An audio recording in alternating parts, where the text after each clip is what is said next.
Komisi Kepolisian Nasional atau Kompolnas menyambut baik penghargaan PBB kepada Bribtu Renita Rismayanti sebagai Polwan terbaik PBB 2023. Kompolnas melihat bahwa Polwan sejatinya mampu menunjukkan kinerja profesional terbaiknya hingga mampu meraih prestasi. Kompolnas juga melihat bahwa peran Polwan ikut serta dalam menjaga perdamaian dunia sejalan dengan pembukaan Undang-Undang Dasar 1945 dan kiprah Polwan juga sesuai dengan harapan UN Security Council 1325 tentang Women, Peace and Security yang menempatkan perempuan sebagai agen perdamaian. Penghargaan yang diterima Bribtu Renita Rismayanti sungguh mengharumkan nama Polwan, Polri, dan rakyat Indonesia. Podcast kali ini akan menghadirkan Ibu Pungki Indarti, Komisioner Komisi Kepolisian Nasional atau Kompolnas. Halo Ibu, apa kabar Bu? Halo, sehat selalu. Sehat selalu. Terima kasih ya, Mbak Ratu. Ya, baik Bu. Sebelum kita melanjutkan perbincangan kita di podcast hari ini, saya ingin tahu dulu tanggapan Ibu terkait dengan studio kami nih Bu, studio Polri TV. Ini bagaimana tanggapan Anda terkait dengan studio Polri TV dan juga perannya dalam menyampaikan program-program Polri Bu? Bagi saya ini keren banget ya, keren banget dan ini luar biasa gitu ya. Artinya juga memperkenalkan Polri pada masyarakat karena nggak kenal maka nggak sayang ya. Makanya banyak masyarakat yang nggak ngerti sih Polri itu kerjaannya apa gitu kan. Dan Polri sendiri kalau diminta untuk explore gitu kadang-kadang, aduh Bu, kita nggak mau ini apa namanya membanggakan diri sendiri. Nah, dengan adanya Polri TV, ada podcast, ini keren banget dan ini diasuh oleh kawan-kawan yang memang profesional di bidangnya. Jadi luar biasa. Luar biasa Ibu ya. Baik, terkait dengan Polwan yang berprestasi, Bribtu Renita Rismayanti, bagaimana Kompolnas melihat Polwan berprestasi yang mendapatkan penghargaan PBB sebagai Polwan terbaik PBB 2023? Kami turut bangga ya dan mengucapkan selamat kepada Bribtu Renita Rismayanti dan juga kepada institusi Polri sendiri. Ini luar biasa dan sangat membanggakan karena penghargaan dari UN ya, jadi nggak main-main ini. Penghargaan dari UN sebagai Polwan terbaik di dunia tahun 2023. Nah, oleh karena itu ini harus diterima dengan baik dan harus menjadi semangat.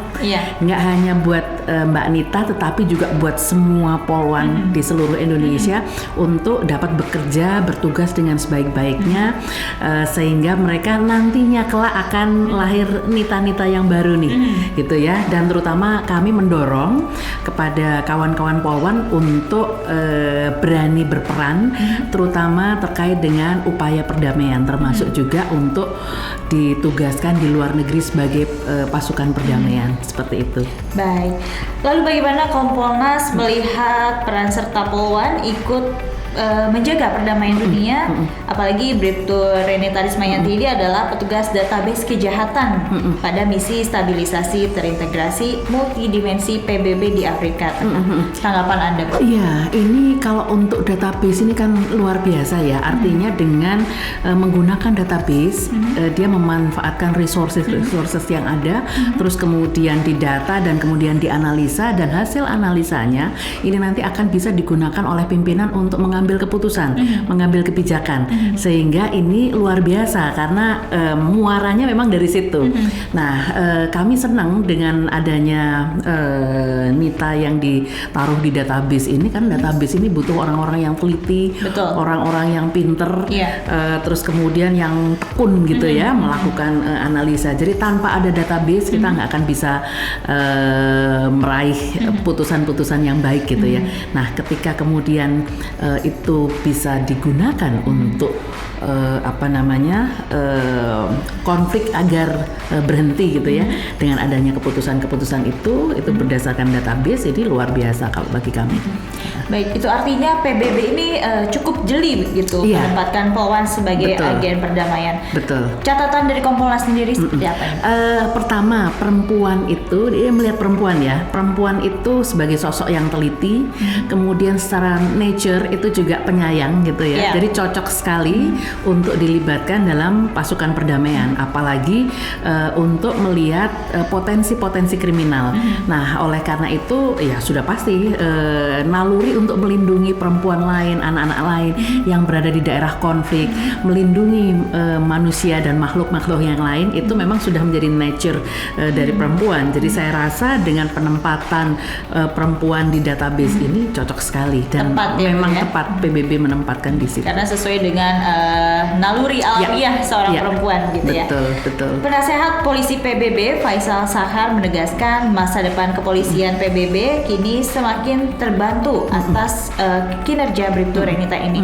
Sebab ia membuktikan bahwa tak hanya laki-laki tetapi polwan atau polisi perempuan juga dapat menjebol gagasan baru berbasis teknologi. Tanggapan Anda seperti apa ini? Satu lagi juga kita melihat bahwa teknologi nggak hanya milik laki-laki, perempuan juga bisa. Dan kita melihat perempuan muda seperti Nita, kemudian dia dengan kesabarannya, dengan ketekunannya, dan kemudian pengetahuannya yang bagus, itu dimanfaatkan untuk kemudian memperoleh database dan kemudian digunakan sebagai basis analisa dan untuk menjadikan keputusan. Ini menjadi satu hal yang sangat bagus dan kita berharap memang ada banyak orang-orang di Indonesia atau polwan-polwan kita yang kemudian menggeluti hal-hal seperti ini. Saya ambil contoh misalnya ketika pada waktu itu ada konflik di Aceh ya. Ini teman-teman saya yang database perempuan-perempuan loh, dan mereka sabar loh. Ngelihatnya itu dari apa? Nggak hanya dari kasus-kasus, tetapi juga dari media. Nah, berita-berita media terus kemudian dimasukkan dan kemudian kita lihat, kita analisa. Itu seperti itu sudah bisa menjadi satu pengetahuan yang bisa digunakan untuk mengambil keputusan. Jadi memang penting sekali. Penting ya, baik.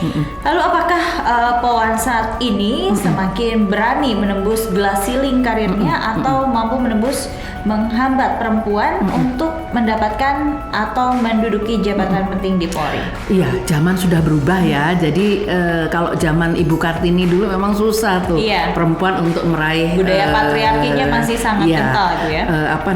Kedudukan yang lebih baik. Tapi sekarang ini saya rasa dengan banyaknya perempuan yang berkiprah di segala macam bidang, maka ya memang ini sudah jadi tahunnya perempuan lah untuk memulai kehidupan yang lebih baik. Jadi mesti harus berani itu mendobrak glass ceiling. Jangan sampai diem aja. Kesempatan itu harus direbut, bukan nunggu diberikan seperti itu. Itu yang penting pada perempuan. Baik, kedepannya ini nanti apakah akan banyak polwan yang juga berani di daerah-daerah atau negara-negara konflik? Harus berani. Kalau nggak berani, wah ketinggalan kereta nanti. Jadi saya tadi kan berharap ada Nita-Nita yang lain gitu ya. Jadi dengan adanya Nita, kita berharap menjadi inspirasi bagi teman-temannya perempuan yang lain. Nah, memang sudah banyak sih perempuan-perempuan yang juga pingin gitu ya untuk terlibat menjadi pasukan perdamaian. Cuman memang kendalanya adalah terkadang teman-teman ini merasa nggak pede nih. Kadang-kadang seperti itu, nggak pede. Terus kemudian bahasa Inggrisnya gimana ya? Belajar dong gitu kan. Terus kemudian apa aja nih yang bisa saya lakukan di sana? Nanti nggak enak nih sama teman-teman yang laki atau keluarga gitu. Nah, itu mesti harus bisa dihilangkan semuanya seperti itu. Nah, dengan menghilangkan seperti itu, maka dia akan merasa bebas. Jadi nggak ada belenggu lagi, nggak ada hambatan lagi, maka dia akan bisa mengejar semua keinginannya.